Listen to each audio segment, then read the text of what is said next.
बिस्मिल्लाहिर्रहमानिर्रहीम। अस्सलाम वालेकुम माय डियर स्टूडेंट्स। आज से हम अपने सेकेंड सेमेस्टर के इंग्लिश के लेक्चर्स हम स्टार्ट कर रहे हैं और आपको पता है यूनिवर्सिटी की तरफ से नोटिफिकेशन भी आ गया है कि सेकेंड सेमेस्टर की क्लासेस शुरू कर दी जाएं।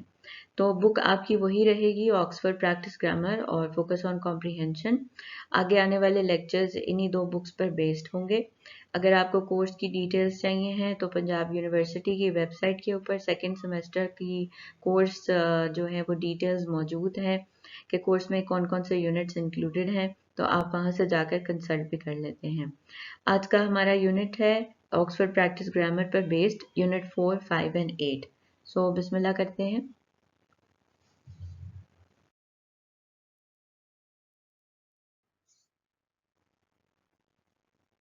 So in this lecture, first we are going to discuss the unit 4, which is the present continuous tense. We are going to discuss the form and the use of the present continuous tense. And then we are going to discuss unit 5, the present simple tense. इसके अंदर भी हम form और use discuss करेंगे। Unit 8 उसके बाद discuss करेंगे, यानी कि यूनिट 6 और 7 जो है वो आपके कोर्स में इंक्लूडेड नहीं है। यूनिट 8 के अंदर पास्ट सिंपल टेंस डिस्कस करेंगे और फॉर्म और यूज उसका डिस्कस करेंगे।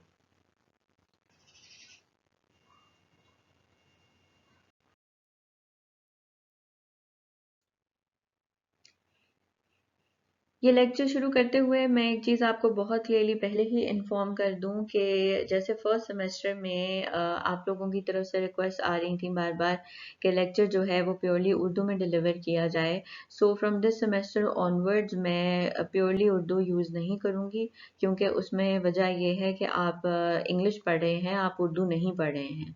सो try to understand whatever I am telling you. मेरी इंग्लिश को इतनी हाई लेवल की नहीं, यानी कि मैं कोई बहुत डिफ़िकल्ट वर्ड्स यूज़ नहीं करती और बहुत सिंपल लैंग्वेज यूज़ करती हूँ while teaching.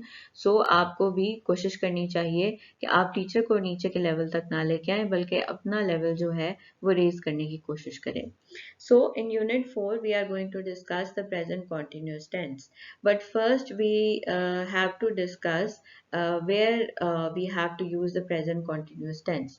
So present continuous means we are in the middle of an action. When we are doing something, जब हम कुछ कर रहे होते हैं, and when we are reporting the action in the middle of it, तो फिर हम जो है वो present continuous tense use करते हैं।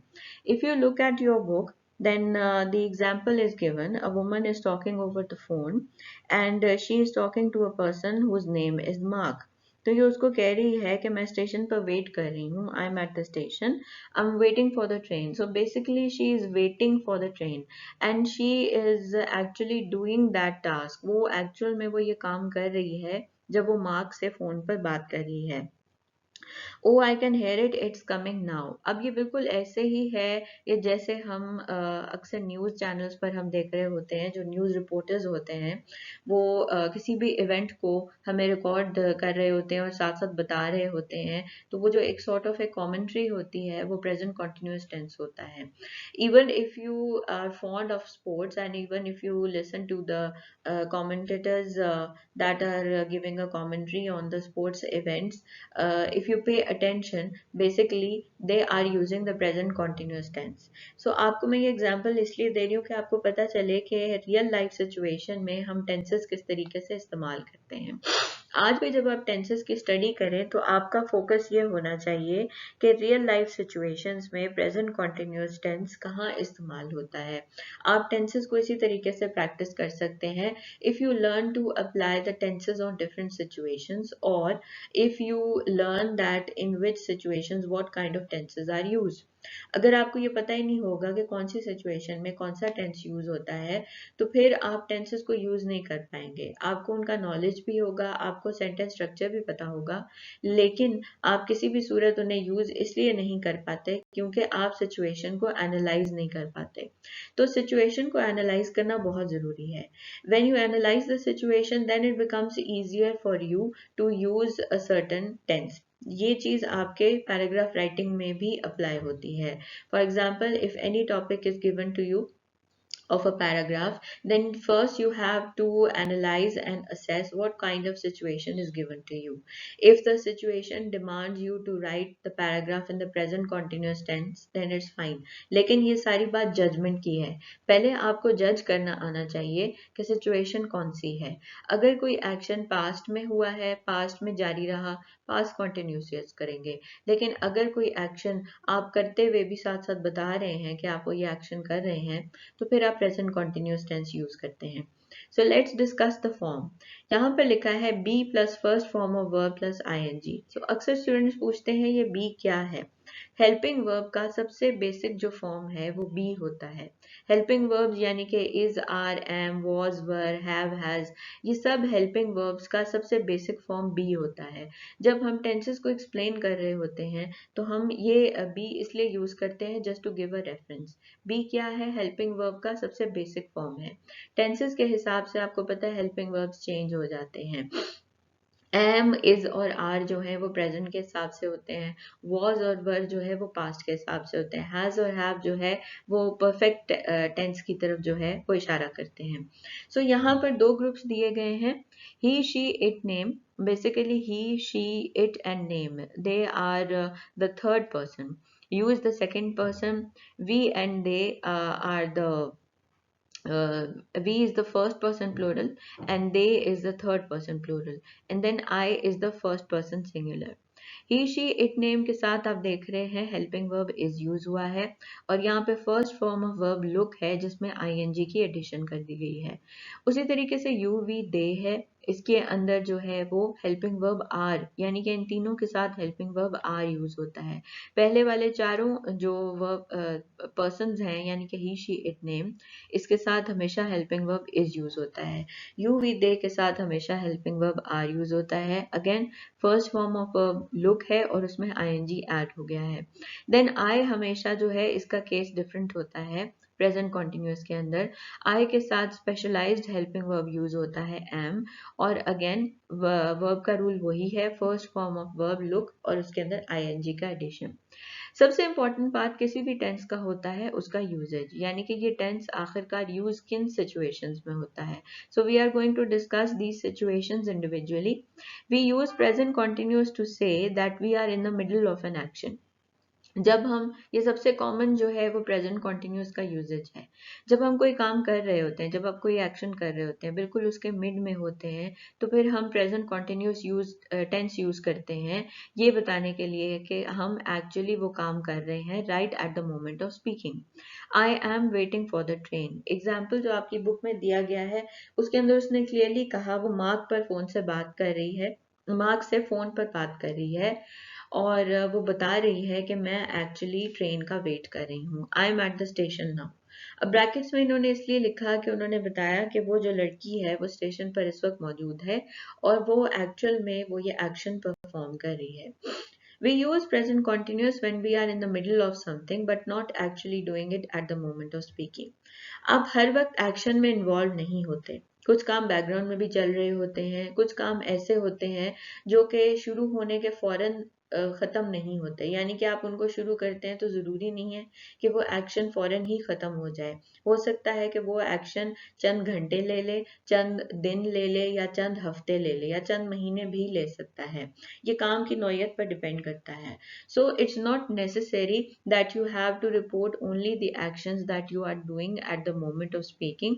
Sometimes you might be doing something that is going on in the background. For example, I must get back to the office. We are working on a new project. Now, in this example, the situation is quite clear that the person works at an office and this person is working on a new project. Now, whatever you are working on, if it is an assignment or something, कुछ भी चीज है, आप किसी assignment पर काम कर रहे हैं, किसी क्लास के अंदर पढ़ रहे हैं, ठीक है, आप ये तो नहीं कहेंगे I am studying in BS, तो इसका मतलब ये है कि आप हर वक्त ही बीएस पढ़ रहे हैं। ऑफ कोर्स उसमें मोमेंट्स ऑफ रेस्ट भी आते हैं, उसमें मोमेंट्स ऑफ लेजर भी आते हैं, उसमें ऐसा टाइम भी आता है जब आप सो रहे होते हैं, तो हर वक्त तो आप पढ़ नहीं रहे होते, तो वो बैकग्राउंड में लेकिन एक काम चल रहा है। क्यों चल रहा है? क्योंकि वो अभी तक कंप्लीट नहीं हुआ।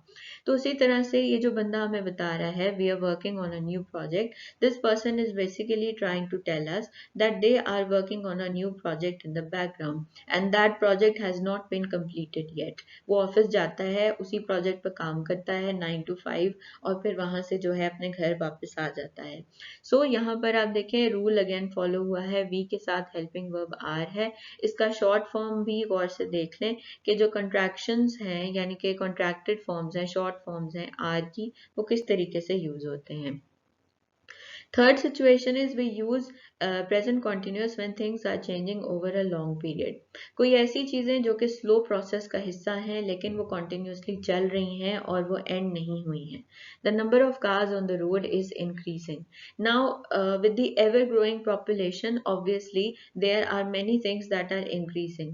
The new housing societies are being built, new cities are being developed. So same is the case with the other things. So if the population is increasing, then obviously the demand of the cars is also increasing. तो यहाँ पर जो बोलने वाला है वो ये report करना चाह रहा है कि the number of cars on the road is increasing, यानी कि gradually एक चीज मुसलसल continuous process से गुजर रही है और वो process अभी तक खत्म नहीं हुआ है. इस वजह से the number of cars on the road is increasing. Now pay attention to the noun, you can say the collective noun that is used here. तो यहाँ पर number of cars. अब अगर cars होता, for example यहाँ पर number of use ना होता, यहाँ use होता cars. The cars on the road, तो फिर helping verb change होता था are increasing होता. यहाँ पर हम उसे as a group show कर रहे हैं कि जैसे फ्लॉक ऑफ शीप हो जाता है और पूल ऑफ फिश हो जाता है, उसी तरह नंबर ऑफ कार्स हो जाता है. तो यहाँ पर हमने जो हेल्पिंग वर्ब लगाया है वो जो नंबर है उसके हिसाब से लगाया है. The number of cars is increasing. Urdu में अगर हम कहें तो क्या होगा कि गाड़ियों की तादाद बढ़ रही है. तो तादाद जो है ये बेसिकली नंबर, उसका इंग्लिश में सब्स्टिट्यूट है. The number of cars on the road is increasing. The earth is slowly getting warmer. तो यहाँ पर अर्थ ऑब्वियसली दुनिया तो एक ही है, उसके साथ helping verb is he use होगा. We sometimes use present continuous to express future plans. तो कभी कभी फ्यूचर के बारे में प्लान्स जो होते हैं आपके, उनको बताने के लिए भी आप प्रेजेंट कॉन्टिन्यूस टेंस यूज करते हैं. I am playing badminton with Matthew tomorrow. अब अगर यहाँ टुमारो ना होता, I am playing badminton with Matthew होता, तो इसका मतलब क्या है कि ये प्रेजेंट सिचुएशन में ये काम अभी चल रहा है. लेकिन टुमारो आने से क्या साबित होता है कि ये काम वो कल, आने वाले कल में करेगा. अब आने वाले कल बहुत ही नियर फ्यूचर है. सो आपकी बुक में उन्होंने कहा है कि आप अगर future meaning present continuous tense का देखना चाहते हैं तो you can consult unit 26 part A.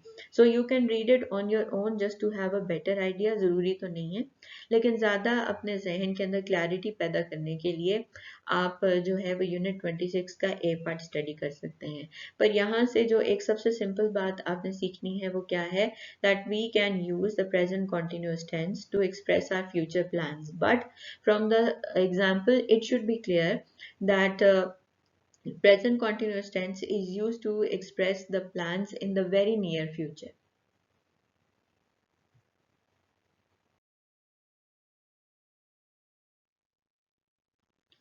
Okay तो अब हम यूनिट 5 डिस्कस करते हैं जिसके अंदर हम प्रेजेंट सिंपल टेंस डिस्कस करेंगे. सबसे पहले तो हम प्रेजेंट सिंपल टेंस की फॉर्म डिस्कस करेंगे कि एक सेंटेंस के अंदर किस तरीके से उसकी फॉर्म को यूज़ करते हैं.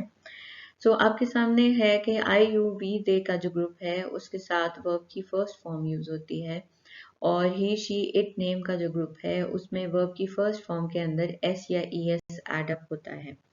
अब एस या ई एस जो हैं वो उसके स्पेलिंग के कुछ रूल्स होते हैं जो कि आपकी बुक में पेज 370 पर दिए गए हैं और आपके यूनिट में ये बताया भी हुआ है. तो ये स्पेलिंग के रूल्स जो हैं वो उसके अंदर कोई ऐसा लॉजिक नहीं है क्योंकि लैंग्वेज जो है उसके अंदर कुछ स्पेसिफिक स्पेलिंग के रूल्स हैं और ये फॉलो होते हैं.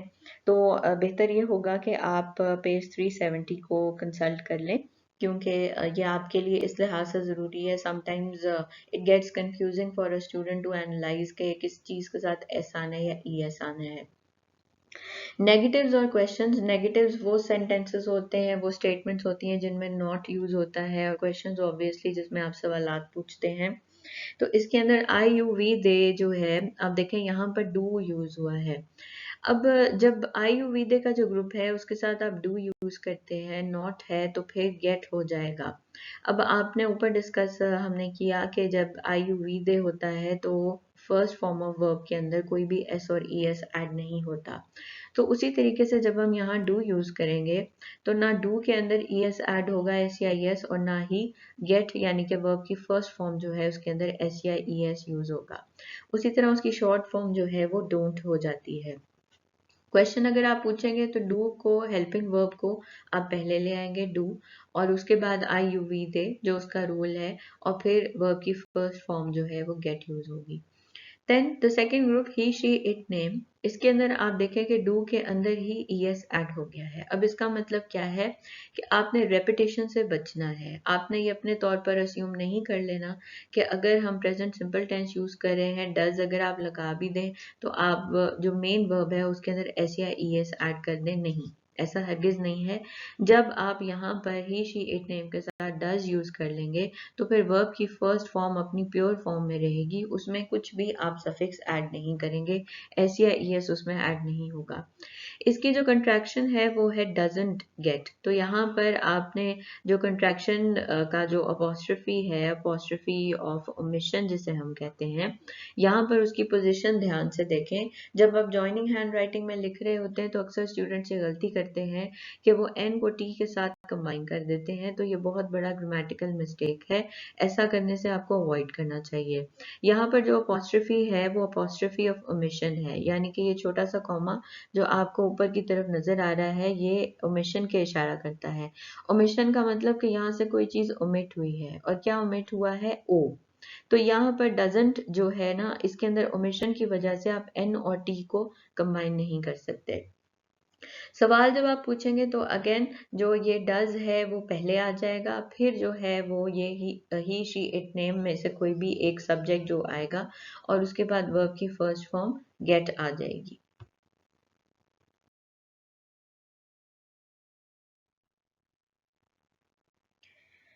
प्रेजेंट सिंपल का सबसे इम्पोर्टेंट पार्ट ये है ये डिस्कस करना कि ये आखिरकार किन सिचुएशंस में इस्तेमाल होता है। Like I said, for every tense it is very important to know the situations in which a specific tense is used. So we use the present simple for what kind of situations, thoughts and feelings. आपने अपने ख्यालात का इजहार करना हो या अपने जज्बात का इजहार करना हो तो फिर आप प्रेजेंट सिंपल टेंस यूज करते हैं। यहाँ पर आप देखें आई थिंक और आई लाइक जो है वो यूज हुआ है। इसके अंदर थॉट या कोई भी इसके साथ सफिक्स जो है वो ऐड नहीं हुआ। एक तो सबसे पहली बात ये इरेगुलर वर्ब है तो इसमें हम कोई भी सफिक्स ऐड नहीं कर सकते। दूसरी बात ये कि वहाँ आप फोकस करें कि उसमें पर्सन कौन सा है, फर्स्ट है, सेकंड है, थर्ड है। अगर ऑब्वियसली आई यू वी दे होगा तो फिर उसमें थिंक ही यूज होगा, लेकिन ही शी इट और नेम होगा तो फिर ये थिंक्स हो जाएगा।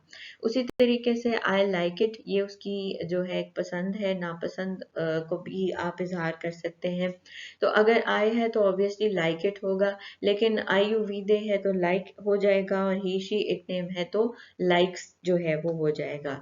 ही लाइक्स, शी लाइक्स और इट लाइक्स। फिर उसके बाद स्टेट्स यानी कि कोई हालत है, अगर कोई कंडीशन है उसको एक्सप्लेन करने के लिए भी आप प्रेजेंट सिंपल टेंस यूज कर सकते हैं।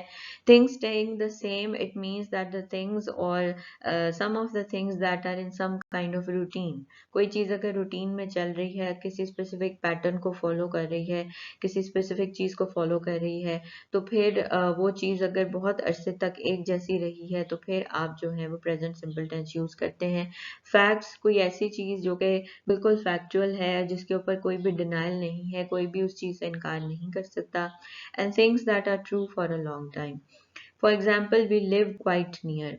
तो यहाँ पर ये उसका रूटीन है, ये चीज़ है जो कि चल रही है और कॉन्टिन्यूसली ये चीज़ मुतवातर जो है वो सेम मोड में चल रही है, इसके अंदर कोई भी चेंज नहीं आया। The sun rises in the east and sets in the west, ये सबसे कॉमन एग्जाम्पल है। ये बेसिकली यूनिवर्सल ट्रूथ, हम इस तरह की स्टेटमेंट्स को कहते हैं। यूनिवर्सल ट्रूथ का मतलब कि यूनिवर्सली एक्नॉलेज्ड ट्रूथ है और जिसको सारी दुनिया जो है वो तस्लीम करे। अब यहाँ पर आप देखें द सन, द सन जो है वो सिंगुलर है ठीक है, but it is a name. So अगर नेम है तो ही शी इट कैटेगरी के साथ जो है नेम भी जब आता है तो फिर आप वर्ब की फर्स्ट फॉर्म के अंदर एस ऐड करते हैं।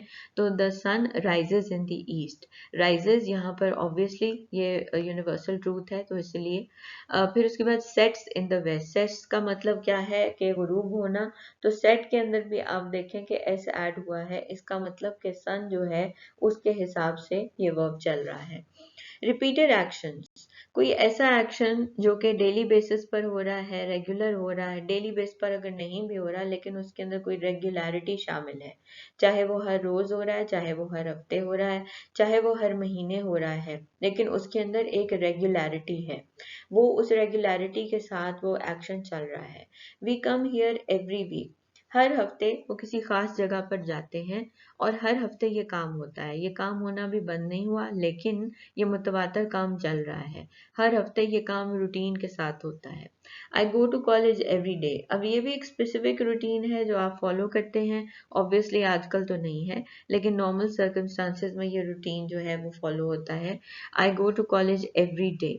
सो in phrases such as I promise I agree, कोई इस तरह के फ्रेजेस हैं जिसके अंदर आप किसी से वादा कर रहे हैं, किसी की बात से आप सहमत हो रहे हैं, किसी के साथ किसी बात पर आप अग्री कर रहे हैं, तो फिर आप प्रेजेंट सिंपल टेंस यूज करते हैं। In negative question to make a suggestion, why don't we go out, when you are suggesting something to someone तो आप एक्सप्रेशन किस तरह से यूज कर सकते हैं, why don't we do this, why don't we do that, so उससे पहले why लगाना, लेकिन फिर टेंस कौन सा यूज करना, प्रेजेंट सिंपल टेंस यूज करना जब आप किसी चीज का सजेशन दे रहे हैं, किसी चीज की तजवीज दे रहे हैं, किसी को कोई आप सलाह मशवरा देना चाह रहे हैं। सो why don't we go out, Urdu में कैसे कहेंगे इसको, हम बाहर क्यों नहीं चलते, क्यों ना हम बाहर चलें, ठीक है। तो why don't we go out, to express future the new term starts next week, अब फ्यूचर को एक्सप्रेस करने के लिए प्रेजेंट सिंपल टेंस पे यूज होता है। पिछले यूनिट में हमने डिस्कस किया कि फ्यूचर को एक्सप्रेस करने के लिए प्रेजेंट कॉन्टिन्यूस टेंस भी यूज होता है, तो प्रेजेंट सिंपल टेंस भी फ्यूचर को एक्सप्रेस करने के लिए यूज हो सकता है। अब यहाँ पर जो चीज फोकस करने वाली है सबसे ज्यादा वो ये है कि फ्यूचर का बहुत ज्यादा ताल्लुक, बहुत ज्यादा कनेक्शन आपके इरादे से होता है और आपके प्लान से होता है। If the plan happens to be in the very near future और in the very immediate future, then you can use the present continuous tense or the present simple tense. But if the plan is in a very far future, distant future, थोड़ा सा दूर है, कुछ सालों के बाद का है, करंट टाइम से लेके और फ्यूचर में काफी ज्यादा फासला है, तो फिर आप फ्यूचर टेंस ही यूज करेंगे। Secondly, it depends upon your will and your conviction and your determination, आपका इरादा किसी काम को लेके कितना पक्का है, आपका इरादा किसी काम को लेके कितना मुसम्मम है, इस वजह से आप उसके टेंस के अंदर वेरिएशन लेकर आ सकते हैं, वो फ्यूचर टेंस में ज्यादातर उसका रिलेशन है। यहाँ जो बात याद रखने वाली है वो यही है कि अगर आपने कोई फ्यूचर प्लान के बारे में बताना है जो कि बहुत ही नियर फ्यूचर में आपका करने का इरादा है, तो फिर आप प्रेजेंट टेंस यूज कर सकते हैं। इसके अंदर आप प्रेजेंट कॉन्टिन्यूस टेंस भी यूज कर सकते हैं और प्रेजेंट सिंपल टेंस भी यूज कर सकते हैं।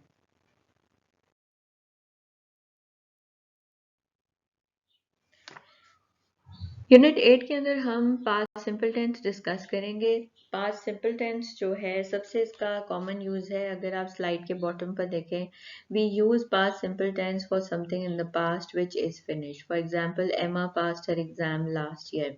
सो पास्ट सिंपल जो है वो किन सिचुएशंस में यूज होता है, कोई ऐसा एक्शन जो कि पास्ट में होकर खत्म हो गया हो। अब आप अगर बुक अपनी सामने आपने खोली हुई है, just look at the example, two men are talking in the picture, one of them is a policeman and the other one is an ordinary driver. Driver is explaining the situation to the policeman. अगर आप picture में देखें तो एक van जो है वो आगे वाली गाड़ी से जो है वो टकराई हुई है। It all happened very quickly. The car came straight out of the side road and the van went into the back of it. The van driver didn't have a chance. It was the car driver's fault. Past simple tense के अंदर सबसे ज़्यादा variation आपको देखने को मिलता है।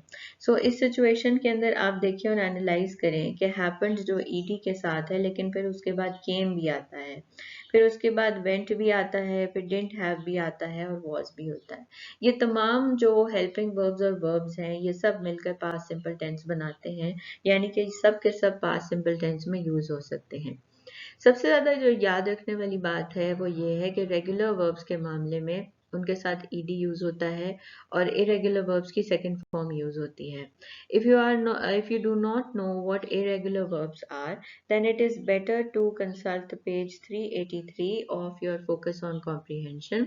उसके अंदर पूरी एक लिस्ट दी गई है वर्ब फॉर्म्स की जो इरेगुलर वर्ब फॉर्म्स हैं। It will help you out a lot. अच्छा, अब फर्स्ट एग्जाम्पल है इट हैपेंड वेरी क्विकली। ये रेगुलर वर्ब है इसीलिए इसमें ईडी ऐड हो गया। We once owned a caravan, इसके अंदर भी जो रेगुलर वर्ब है ओन है उसके साथ ईडी ऐड हो गया। The car came out of a side road, यहाँ पर जो कम है वो इरेगुलर वर्ब है इसलिए उसकी सेकेंड फॉर्म यहाँ यूज हुई केम। आई वन द गेम, इसके अंदर भी इरेगुलर वर्ब विन है और इसकी सेकेंड फॉर्म है वन। यू वी दे का जो ग्रुप है इसके साथ हम हेल्पिंग वर्ब वर यूज करते हैं और आई ही शी इट नेम के साथ जो है हेल्पिंग वर्ब वॉज यूज होता है। Those cakes were nice, I was ill last week. एक और बात जो यहाँ पर गौर करने वाली है वो ये कि केक्स जो है वो प्लूरल फॉर्म में एग्जिस्ट करते हैं इसीलिए उसके साथ हेल्पिंग वर्ब वर लगा है। तो इसके अंदर सिंगुलर प्लूरल का भी ताल्लुक है और ग्रुप का भी ताल्लुक है। First group you we they का है, इनके साथ वर यूज होगा। I he she it name के साथ जो है वो हेल्पिंग वर्ब वॉज यूज होगा। नेगेटिव्स और क्वेश्चंस के अंदर ज्यादातर डिड यूज होता है। I you we they he she it name के साथ डिड यूज हुआ, फिर नॉट आया और फिर वर्ब की फर्स्ट फॉर्म आ गई। जब हम डिड यूज करते हैं तो हमेशा जो मेन वर्ब होता है वो अपनी फर्स्ट फॉर्म में वापस आ जाता है। यानी कि ऊपर जो हमने रूल पढ़ा है कि रेगुलर वर्ब्स में हम ईडी ऐड करें या फिर इरेगुलर वर्ब को हम सेकेंड फॉर्म में कर दें, तो नेगेटिव्स और क्वेश्चंस के मामले में ये रूल अप्लाई नहीं होता। क्यों? क्योंकि डिड ऑलरेडी डू की सेकेंड फॉर्म है। तो यहाँ पर जब ऑलरेडी डिड आ जाता है तो आपने रेपिटेशन नहीं करनी, रिडंडेंसी नहीं करनी। जब डिड आएगा तो फिर मेन वर्ब हमेशा अपनी फर्स्ट फॉर्म में ही आएगा। इसके अंदर जैसे ऊपर एग्जाम्पल यही है, आई डिड नॉट स्टॉप। अब यहाँ पर आई डिड नॉट स्टॉप नहीं आएगा, ठीक है, या आई डिड नॉट केम नहीं आएगा। ऐसा इसलिए है क्योंकि डिड ऑलरेडी डू की सेकेंड फॉर्म में मौजूद है, तो आपको यहाँ पर इसके अंदर मजीद जो है वो चेंजेस करने की जरूरत नहीं है। We also use was and were in negatives and questions. So negatives और questions के अंदर आप did के अलावा was और were भी यूज कर सकते हैं। जैसे कि ऊपर हमने was और were का रूल डिस्कस किया था कि I और he she it name के साथ was यूज होता है, you we they के साथ हमेशा were यूज होता है। I he she it name was not और wasn't। अब यहाँ पर इसकी आप कंट्रैक्टेड फॉर्म देखें कि wasn't यूज हुआ है, जो कि मैंने पिछली स्लाइड में काफी एक्सटेंसिवली एक्सप्लेन किया था। वॉज यहाँ पर अब जब सवाल पूछेंगे तो हेल्पिंग वर्ब जो है स्टेटमेंट के शुरू में आ जाएगा। Was I he she it name इल। यू वी दे वर और वर्ंट, और यहाँ पर वर अगेन जो है वो स्टेटमेंट के शुरू में आ जाएगा। सो 3 यूनिट्स हैव एंडेड नाउ।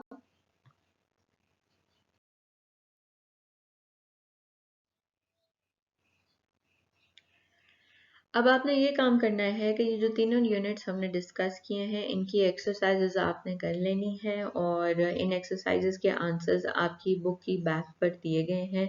तो आप पहले खुद इन एक्सरसाइजेज को सॉल्व करने की कोशिश करें, बाद में अपनी बुक की जो सबसे लास्ट में आंसर्स दिए गए हैं आप वहाँ से आंसर्स चेक कर सकते हैं।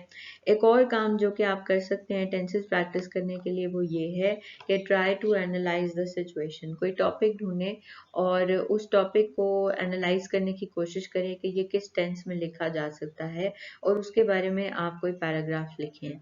इससे it will be like killing 2 birds with 1 stone, यानी कि आप जो है वो टेंसेस की प्रैक्टिस भी कर लेंगे, आपकी एक्सरसाइज की प्रैक्टिस भी हो जाएगी और पैराग्राफ की प्रैक्टिस भी हो जाएगी।